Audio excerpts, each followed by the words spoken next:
Welcome to Brake Check. I'm your host, Brian. On this episode of Curb Check, we are featuring a 1997 Lincoln Town Car Executive Series.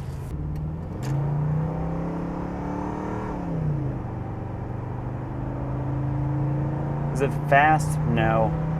Is it smooth? Absolutely. The 4-speed automatic does shift, but if this didn't have exhaust, you wouldn't know that it did. There's no tack, and it's incredibly smooth between gears. This is the last of the big box Panther platform Lincoln Town Cars. After this, they used the same chassis, but they went to a rounded bubble design. So this is the last year to get this feature. I personally think this is the best looking of the Town Cars this generation. I think it was 95 or 96 and up. They went to an updated headlight on this body style, and that was the sweet spot. The owner of this car has put Flowmaster exhaust on it, which I think is perfect. You know it's there, you know the engine's there, but it's not annoying at all. It doesn't even drone. He's also changed the wheels on it. They are a chrome moon style, kind of a 40s, 50s style hot rod look. Looks pretty good. Beyond that, it's the right color interior, which is tan. I'm an old man, it's just right for me. Just to the left of the steering wheel, there's a slider switch that says steering high and low. And I'm not sure if that means effort is high when it's high, or if power steering pressure is high when it's high, which means effort would be low. All I know is when it's on high, it is very light. You can drive it with one pinky or one finger. And on low, it is also very light. You can drive it with one pinky or one finger. So more or less, it's detached. If you're looking for sports car steering, look elsewhere. Now, I have a sweet spot for the Panther platform cars. Some of my good car friends just make fun of me endlessly about it. I've owned these before. I grew up on these. I cut my teeth on Panthers as a kid. My mom had a 91 Grand Marquis when I first started driving, and man, that poor car just took everything we put at it. I can tell you from experience that this vehicle does have traction control, even though there's not a button for it, and it does quit working over 55, so take that for what it's worth. This car has no rattles. I'm actually shocked. This is a 1997 with almost 122,000 miles on it, and there's not a single rattle in this. There are new cars today that can't say that. What is the sweet spot on this car? I would say anything on the highway or anything low speed around town. That's really where it sings. If I lived in Chicago and had beat up streets, man, this would be it. You just don't feel the impacts. They're there. The roads aren't better. The car is just better. This is actually a full frame car. It's one of the last cars ever made to have a full truck style frame like they used to have in the 50s and 60s and on up. Non-unibody chassis, so that's pretty cool. That's special. This car was almost $40,000 when it was new in 1997, which would be the equivalent of about $60K today for a new car. So this is not a cheap car. It has auto climate control.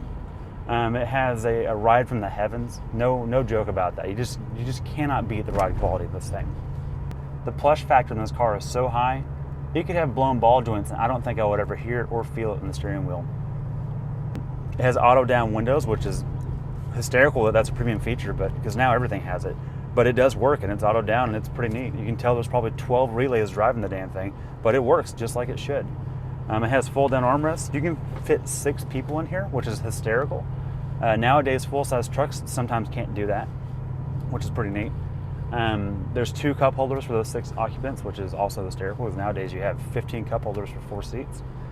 Now, is it communicative? No, not at all. It's very American. This is America personified. I mean, it's like driving a sofa. It's phenomenal. I did take a turn this morning that I would normally take in my pickup truck, and I realized pretty quick it was a little fast for this car. And what I mean by that is the seats are so flat and unbolstered that I just slid from one side to the other, and it's hysterical. It does have digital gauges, which now are like a big deal, but these are kind of like your Casio alarm clock you would see back in the day. So it's not the HD full definition navigation style cluster, but it is digital. It has a 4-speed automatic with a 4.6 liter 2-valve mod motor V8. This is the first version. It's a non-PI head. First version of Ford's mod motor family, which now powers the Coyote V8. So make fun of it all you want. It gets the job done. It's very torquey and very, very smooth. What is special about this car? It's a full-size sedan. We have a soft spot for full-size sedans here at Brake Check, and this is one of them.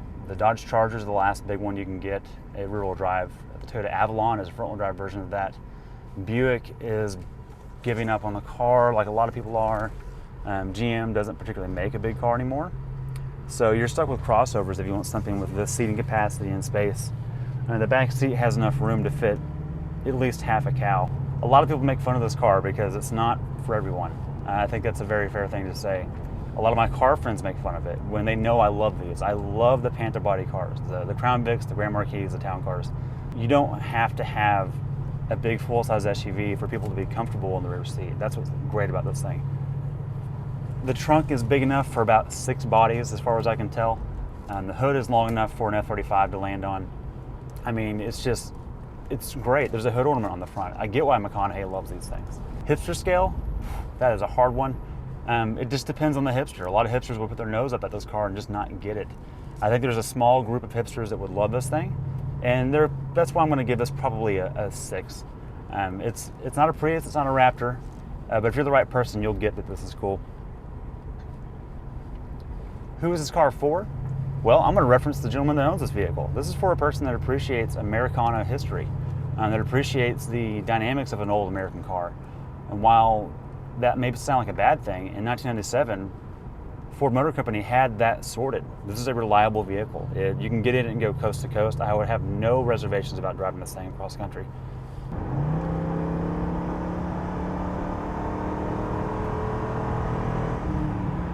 It just wafts. It wafts to where you need to go. Will it do a burnout? Absolutely. I've done many of them in these cars. Should you do one? Probably not. It's like trying to make Grandpa run a marathon. Can he do it? Yes. Does he want to? Probably not. So be nice. Respect your elders. Thanks for watching Brake Check. We'll see you next time. God, it rides good.